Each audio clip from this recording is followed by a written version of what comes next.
Hey, I wanted to connect with you, my ushering team, specifically a few days before we head into the Easter weekend, just to give you a little bit of information leading into it and what to be prepped for, and then just some vision heading into the Easter weekend. One, I just wanted to say thank you so much for being a part of this weekend. I am pumped. It's the first time we've ever had an Easter service at our East location, so it's going to be great. One of the things that I've been thinking about, and the way I've been thinking towards Easter, and I wanted to just give you guys this same sort of mindset to be thinking about is, and I heard this a while ago from a church down in Oklahoma, and that is Easter is not a celebration for your church regarding what Jesus did. It is. We can celebrate what Jesus did for us and what that means, and we should, but that's not the main focus for this weekend for our church. What they said was that the focus for churches should be earning trust with those people who do not call your church home, who don't yet have that trust. And so, everything we're going to be doing this weekend it's a celebration of what God is doing, but it's also in the hopes that we earn enough trust in people that they come back the next week. That's one of the things with the host moment, that vision moment that Chris Wardout and I get after, we always have that like 4 or 5 minute moment. That's the whole focus is going to be on trying to earn that trust. I talked to the Next Steps team and the greeting team, and it's the same. Like we want to do little things to earn trust, whether it's another handshake, a smile, a hey, how are you? Little questions to show people care, that we're paying attention, that we notice them there. Again, it's all about will they trust us enough to want to come back? And that's the ultimate win for us. We love the fact that they're going to be here this Easter. We love that, and we're so happy that they heard God's word, and we're praying and believe that God's going to speak to them this weekend.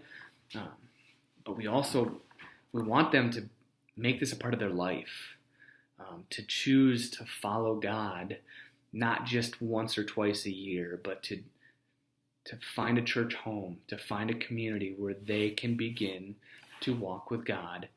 And that's what we're hoping happens this weekend. And so I wanted you to be thinking about that as we're heading into how can I be earning trust in the guests here as I'm helping them find a seat or I'm interacting.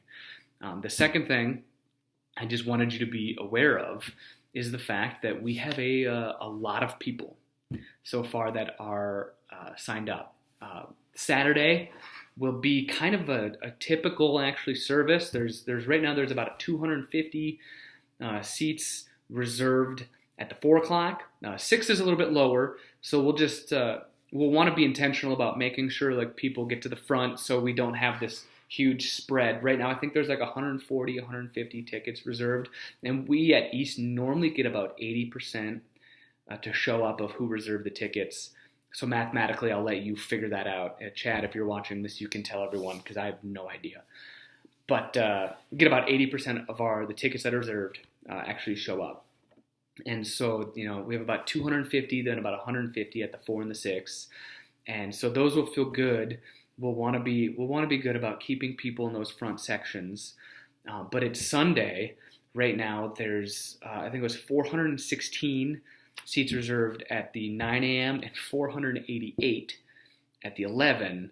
And we're actually putting in 500 seats for this weekend.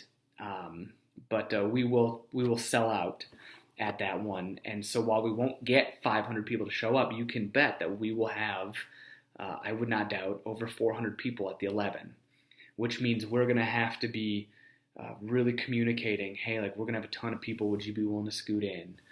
Be okay having that conversation. And as it fills up, feel free to be like, hey, can I put some people right here? Hey, would you be willing to sit more towards the middle? Hey, can I have you scoot up some? I actually bought, just so you know, this giant, it's called a bolt of black fabric that we're going to end up getting 2 of them to test if we like them or not. Because I don't know about you guys, I'm not a giant fan of the ropes.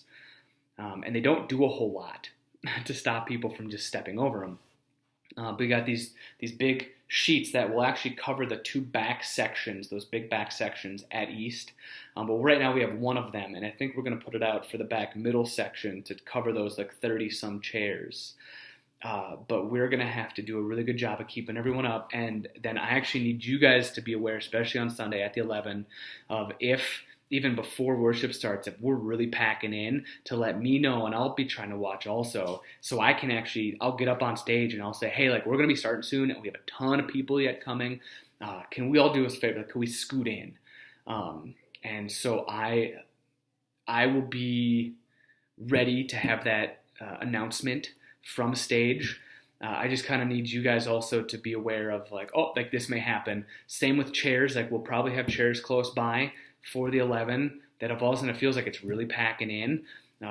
We're adding another 50 this week, but we may need to add some more depending upon how it looks. And then once the music starts and it gets dark, it just gets harder and harder to find those seats like towards the middle front. So if we need to add some to some of the sections, we can do that. It's gonna be awesome.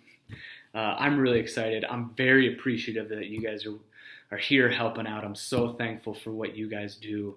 I can't wait to see this place packed, to see lives changed. I can't wait to see people who don't come to church begin to walk just a new life with God. I'm really excited. But with that, I'll let you guys go. We'll talk to you soon.